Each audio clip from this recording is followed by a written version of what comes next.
All right, let's jump straight in. Welcome to this explainer.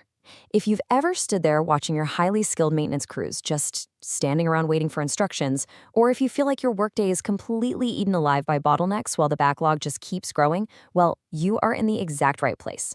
Today, we're unpacking the core components of effective maintenance scheduling. We're going to look at exactly why operations get bogged down, and we'll discover how some surprisingly counterintuitive tweaks to the way you plan jobs can literally unlock massive productivity and hopefully keep your supervisors from tearing their hair out. Here's our optimization blueprint for today. First, the first principle of planning. Second, the lowest skill level secret. Third, work hours versus job duration. Fourth, avoiding common planning traps. And finally, maximizing your crunch time.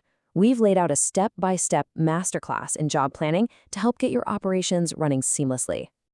Okay, Section 1, the first principle of planning, the foundation of every job plan. So let's start with the absolute foundational rule that makes advanced scheduling even possible in the first place. Scheduling Principle 1 requires planning with the lowest required skill level, persons, hours, and duration. These 4 specific data points, they are totally non-negotiable. Why?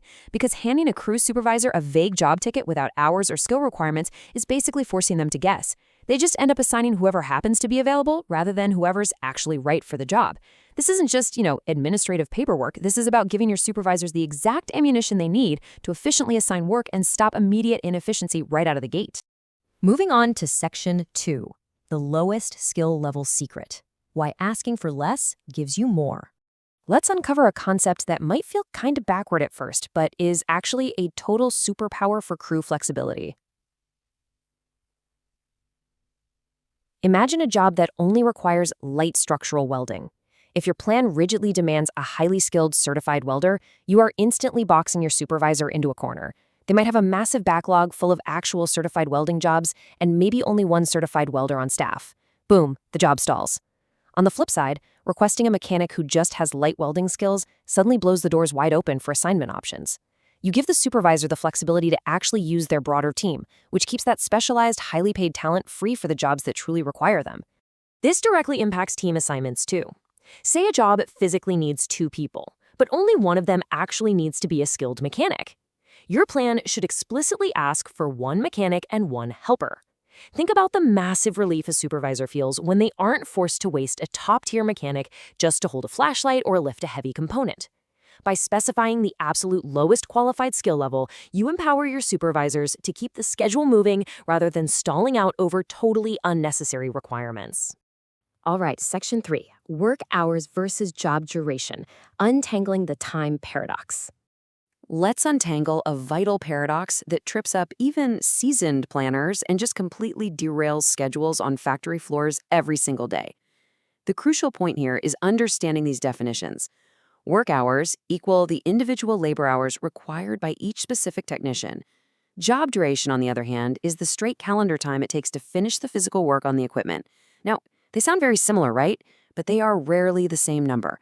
Mixing these two up will completely derail a schedule, and yet it happens constantly. Let's look at why that is. Let's look at a really practical example.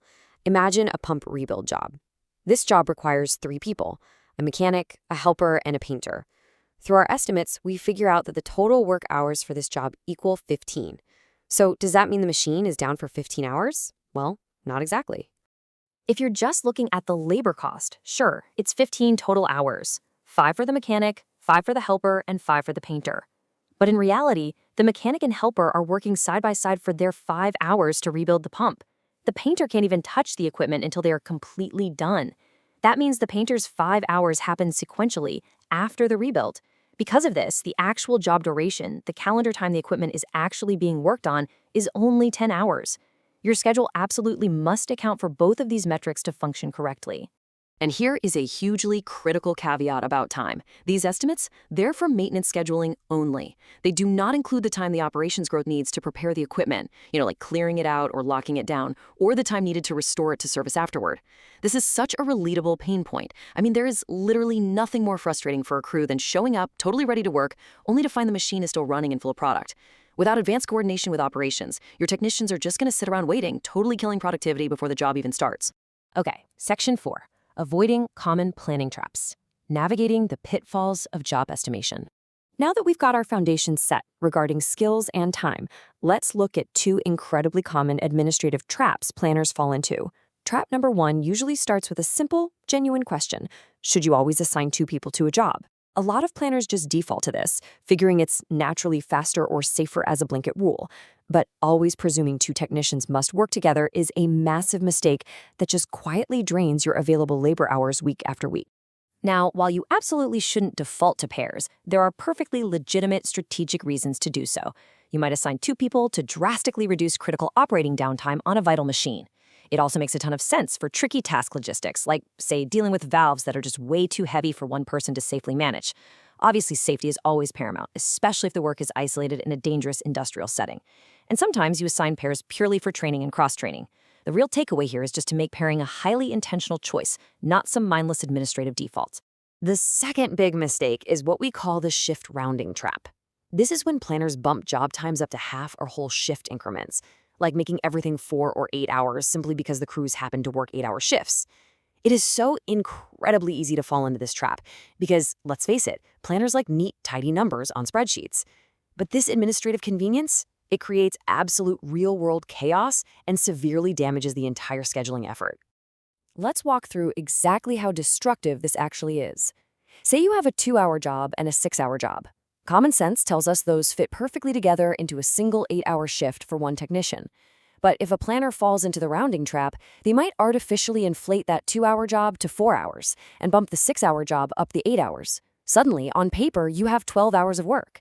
These two jobs can literally no longer be assigned to the same person in a single day. You've just artificially created a backlog and destroyed overall productivity just to make the numbers look nice. Section 5. Maximizing your wrench time. The ultimate metric for scheduling success. This perfectly sets up our final section, tying everything we've learned together with the ultimate efficiency metric in maintenance operations, wrench time. This is the industry term for having technicians on jobs, actively doing productive work, rather than sitting in delay situations. And let's be super clear, delay situations, like excessive idle time, extended breaks, or just waiting around for the next assignment, are incredibly destructive to the bottom line. The entire goal of rigorous advanced planning is to maximize this wrench time. So how exactly does scheduling hit those high wrench time targets? Well, properly built job plans simply do not factor in unanticipated delays, and they are strategically designed to minimize anticipated ones. Think about the difference between a bad schedule and a good one. With a bad schedule, techs have to hunt down the supervisor after every single small job just to figure out what's next. But a solid weekly schedule provides enough ready-to-go work so that crews transition seamlessly from task to task. The work is ready, the parts are specified, and the time is accurately estimated. Now, I really want you to listen to this insight from our source material because it's pretty eye-opening. Quote, "The low wrench time would falsely suggest high delays in parts, but neither improving the warehouse inventory nor the parts information in the job plan is the answer to reducing these delays. Improving the scheduling is the answer." End quote. When technicians are wandering around supposedly gathering parts, it looks exactly like an inventory failure.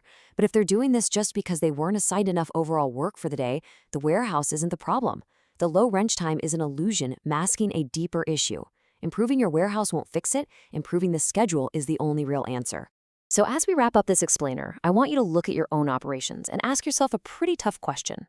When your productivity dips, are your technicians sitting idle waiting for parts, or are they just waiting on a better plan? By applying the principles we've covered today, from specifying the lowest necessary skills to avoiding that awful shift rounding trap, you can ensure your plans are driving your efficiency rather than holding it back. Thanks so much for joining me on this deep dive, and I challenge you to look at your job plans tomorrow morning and ask, who is really causing the delays?